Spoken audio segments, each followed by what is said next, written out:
Hello YouTube and welcome back to another Dare to Game video. Today we're playing Kingdom Come Deliverance and we're bringing you a long-awaited and much requested armor guide. This request in particular comes from Rubik's, but I've seen requests for armor guides of this type or this specific one before. But Rubik's is the one that inspired this video today. So today we're going to be doing the Churburg armor, which is a real-life armor, and given the time period and style of the game, we can actually reproduce it very, very accurately to what you would find if you just Google it or look in a museum and see suits like this. So not only is this suit going to look exactly like its historical counterpart, or very, very, very similar, but it's also a very good-looking suit in the game, and it also has excellent stats. So we're going to jump right into it with what weapon I think you should pair with it. Now since this is a higher end suit of armor, and I'm going to say a nobleman or even royalty would be most likely to be wearing this, I'm pairing it with a single longsword. And the one I like to pair with it is Herod's sword. So it's just a very good longsword. It's got a lower stab damage than like St. George's sword or the Tusk or a few other ones, so it's not the best longsword in the game.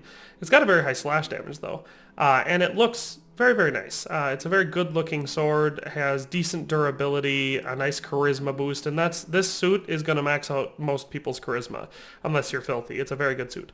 So we have that, and then of course a dagger, because no suit of armor is ever complete without a dagger. So let's move on to clothing. So for clothing, we kept it relatively simple, but very nice. So we have the decorated arming doublet, and I went with the light yellow variant. Golden spurs, because we're at least a knight. We have a necklace to show off your wealth. A padded coif, and for once I don't go with the dark one, I went with the lightish one, because, you know, this one's not exactly a suit for hiding. Then we have the red, white My Party hose, which are some of the best pants in the game, or hose, or whatever. And of course, that's subjective. Best is, you know, they all have the same armor rating, but these ones look really nice. And then, of course, the signet ring, because, again, nobility needs a good signet ring. So that's the clothing. Let's add some mail and see what that looks like. So for mail, we have the mail trosses, which almost all suits of my armor will have the mail trosses because they add excellent protection. And, you know, they're really the only option when it comes to mail trosses.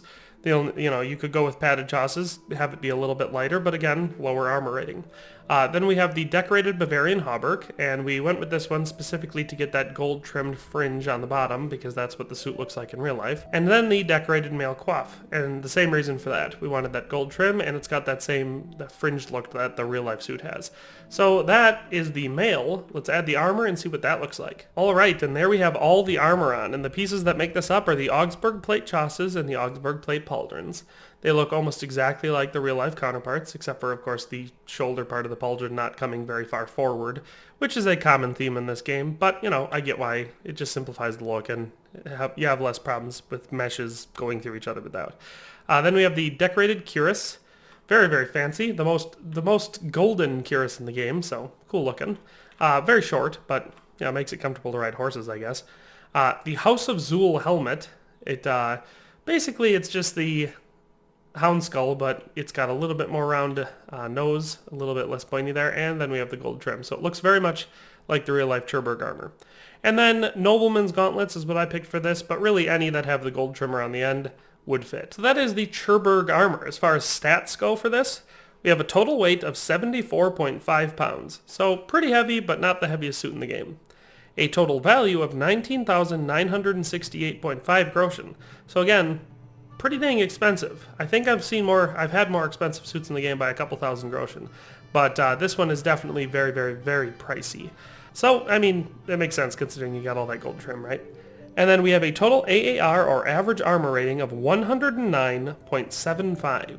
So, not top tier, you know, it's not the best suit of armor in the game stat-wise, but it's very, very high, and given how good it looks, I think it's well worth the couple points sacrifice. And of course, if you wanted to cover any of this beauty up, you could add an overcoat, which would give you a little bit higher stats. But why would you want to do that? This suit's all about the looks. So I took the liberty of taking a few screenshots of this suit of armor to show you from the side in high detail and everything. So from the front here, like I said, it's very, very pleasing. Here's the front, then we have the side and the back. So, let's see what this suit is like in action. I mean, we don't really see what the suit's like, but it's fun to fight people. So, we'll pick it up there. Alright, here we go.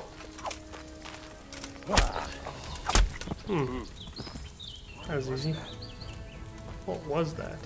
What have we got here? There we go. Got a good slash. Over here! Where is everyone? Quick! Oh, there we go. You come back here. Hey, all of coward. you! Gather here! Raise the alarm! Everyone has to run from your shiny goldenness. That's the rule of this armor. I was like, did we get him? There we go.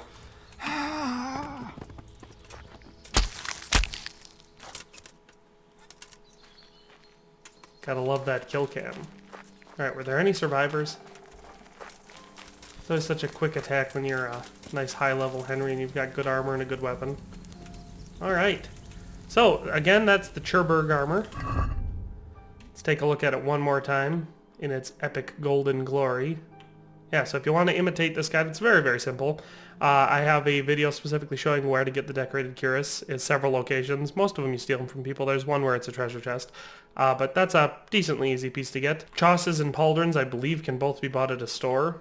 But if not, I also have guides up for the treasure hunts that bring you to those. Zool helmet's a little bit more difficult. You have to do the Band of Bastards DLC, and that's the only way to get that. That one's tough, so that's unfortunate. And then the Herod sword can be bought at the Rete Swordsmith. So again, pretty simple suit to make given how good it looks and how good the stats are. So if you want to imitate it, again, like I said, charisma, you can see I'm dirty now, dirty and damaged and bloody, and it's down to 19. If you're clean in this suit, it should be at the 18 to 20 range no matter what your stats are. So if you want to go for high charisma, this is a good suit for it. So that's all we have today. Hope you enjoyed this video, but we'll see you next time. Thanks for watching another Dare to Game video. If you liked this video, please leave a like and a comment. If you haven't already, be sure to subscribe to the channel. If you like my content and would like to support this channel, consider becoming a member today for as little as $1.99 a month. It makes a huge difference. But in any case, thanks for watching and have a nice day. I'll see you next time.